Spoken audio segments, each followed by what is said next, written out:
अस्सलामुअलैकुम। मोहम्मद अज़हर सिद्दीक़ अपने programme mess views के साथ हाज़िर खिदमत है।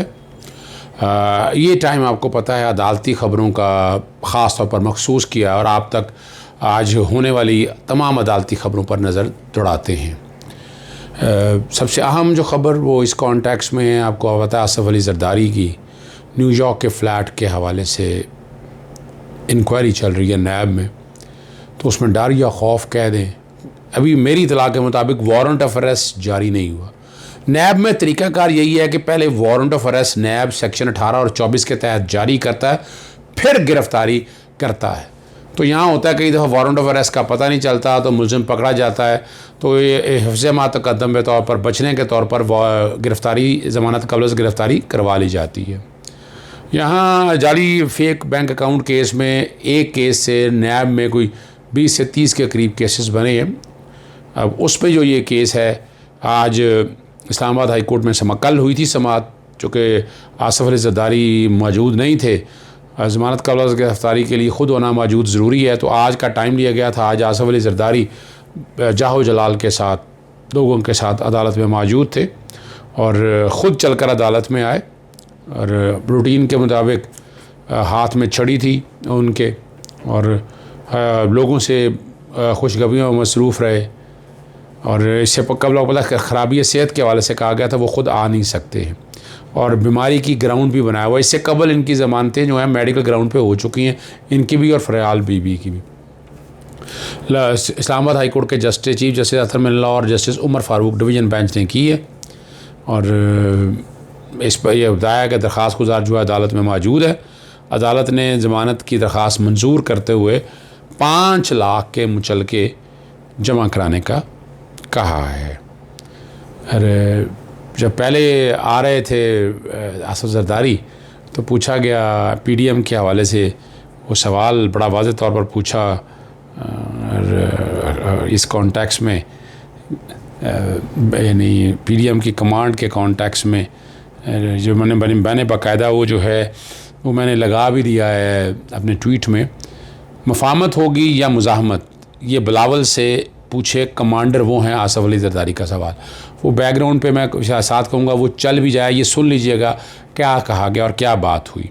और वापसी पे जब आए, अब बीमार होकर अदालत में नवाज़ शरीफ बीमार होने पर जेल से बाहर मुल्क से बाहर हैं, ऐसा क्यों सवाल किया।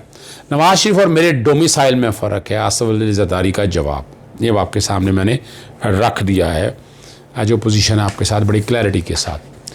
आगे एहतसाब अदालत में जाली अकाउंट केसेस से रिलेटेड है। गिरफ़्तार मुलज़िम जो है मुमताज़ अली, वो एहतसाब अदालत में पेश कर दिया गया। 16 जुलाई तक दोबारा जिस्मानी रिमांड पर नैब के हवाले कर दिया गया है।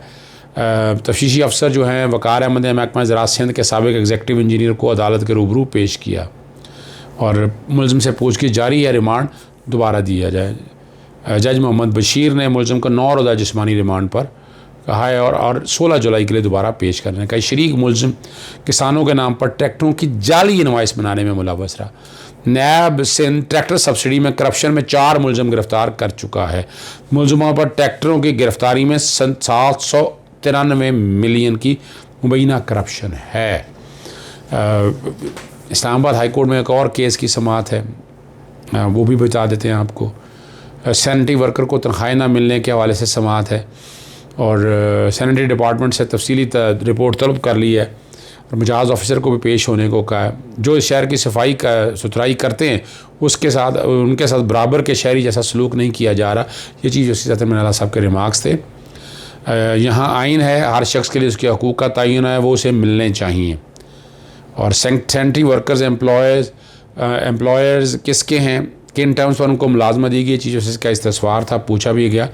15-20 साल से ये मुलाजमत पर हैं। ये वकील CDNA का कुछ सेक्टर प्राइवेटाइज़ किए हुए हैं और कुछ के सैनिटरी वर्कर की मुलाजमत मुस्तकिल है, ये वकील उन्होंने बताया। सैनिटेशन डिपार्टमेंट अब CDA के पास 1200 वर्कर कॉन्ट्रैक्टर के साथ काम कर रहे हैं और CDA की जानिब से कॉन्ट्रैक्टर को कहा गया वर्कर की हकूक़ की किसी की खिलाफ वर्जी नहीं हुई। ये वकील ने बताया अगर सैनिटरी वर्कर से बुरा सलूक किया जा रहा है तो ज़िम्मेदारी CDA पर, कैपिटल डेवलपमेंट अथॉरिटी पर, यह अदालत ने रिमार्क्स दिए। कॉन्ट्रैक्टर तनख्वाह नहीं दे रहा, CDA ने कॉन्ट्रैक्टर की रकम उठाकर वो तनख्वाहें उनको दी। अदालत को मालूम है सैनिटरी वर्कर को आइन से दिए गए हकूक़ के मुताबिक ट्रीट नहीं किया जा रहा।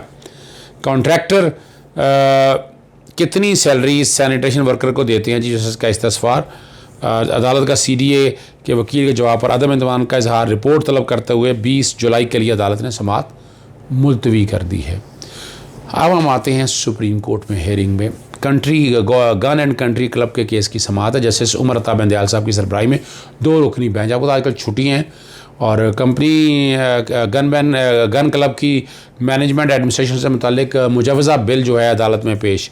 अब क्लब के मामलात को चलाने का बिल तैयार हो गया है। ये वकील नईम बुखारी ने अदालत को बताया।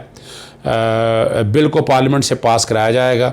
क्या क्लब ने CDA के यूटिलिटी बिल्स अदा कर दिए हैं? जस्टिस उमर अता बंदयाल। क्लब ने करोड़ों रुपए बैंक में रखे हुए हैं। जस्टिस उमर अता बंदयाल साहब ने दोबारा पूछा यूटिलिटी बिल की अदम अदायगी पर क्लब क्या कर रहा है? क्लब CDA क्लब से 2004 से प्रॉपर्टी टैक्स मांग रहा है। ये नईम बुखारी ने कहा। CDA 2004 से अब तक क्यों सोया रहा? अदालत हुक्म दे प्रॉपर्टी टैक्स के 2 करोड़ 30 लाख रुपए अदा कर देंगे।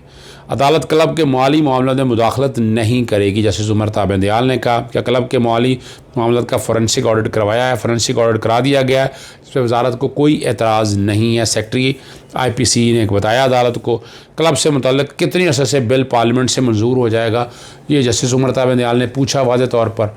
और इसमें उन्होंने कहा कि 1 साल का वक्त लगता है, 1 साल नहीं 6 बार में बिल ये मंजूर किया जाए, और अदालत ने केस की समाअत मुलतवी कर दी है। अब हम आते हैं आगे। सुप्रीम कोर्ट में असला बरामदगी के मुलजिम गुल रहमान की जो है ना, ये समाअत आई, दरख्वास्त समाअत के लिए आई, उस पर अदालत ने ज़मानत दे दी है। 2 रुकनी बेंच ने इस केस की समाअत की है। 14 राज में चलान मुकम्मल करना होता है और अब तक चलान मुकम्मल क्यों नहीं हुआ? Chief secretary home department advocate general KPK से रिपोर्ट तलब कर ली है। 14 रोज़ चलान से मुतल्लिक रिपोर्ट 1 माह के अंदर चैम्बर में जमा करवाई जाए। अगर 1 माह के अंदर जमा ना हुई तो तौहीन अदालत की कार्रवाई होगी। ये अदालत के रिमार्क्स थे इस कॉन्टेक्स्ट में। आगे आपके सामने बड़ा इंटरेस्टिंग इशू रखना है, ये बड़ा मज़ेदार सवाल है। कोशिश करूँगा बैकग्राउंड पे इसकी भी वीडियो चल सके। पाकिस्तान मेडिकल कमीशन का रैंकिंग स्कैंडल सामने आ गया।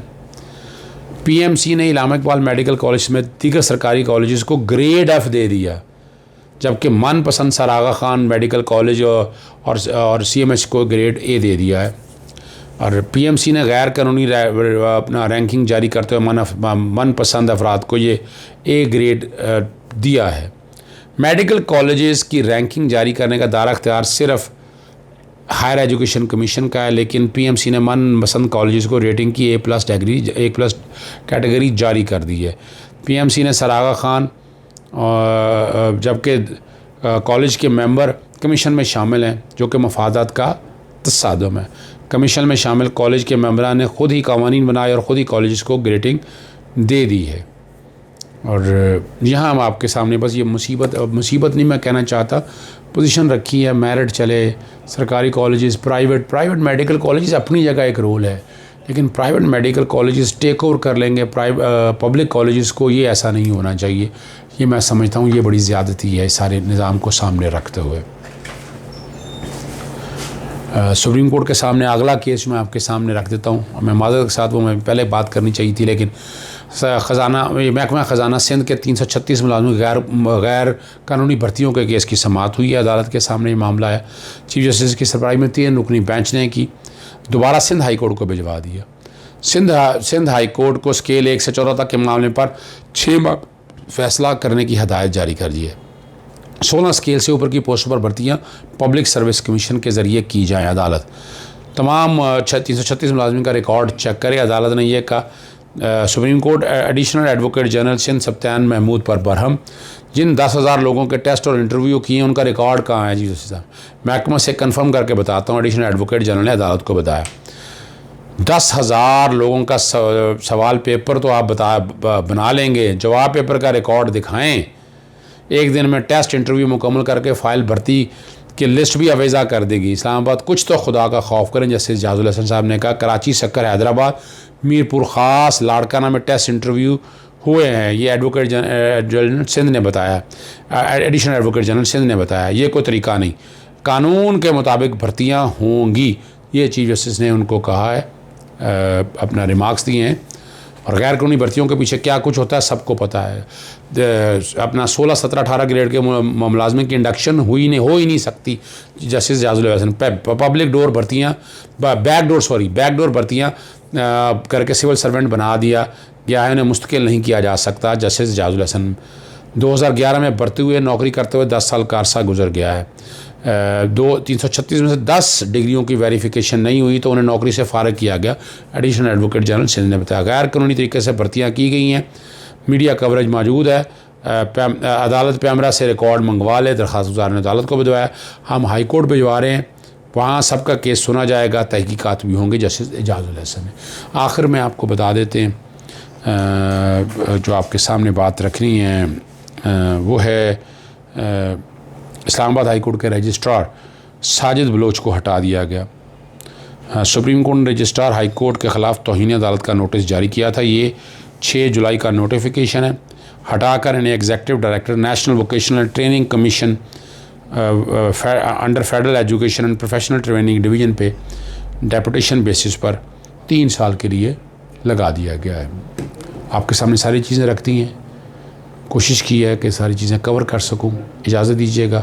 अस्सलाम वालेकुम, अल्लाह हाफ़िज़, पाकिस्तान जिंदाबाद।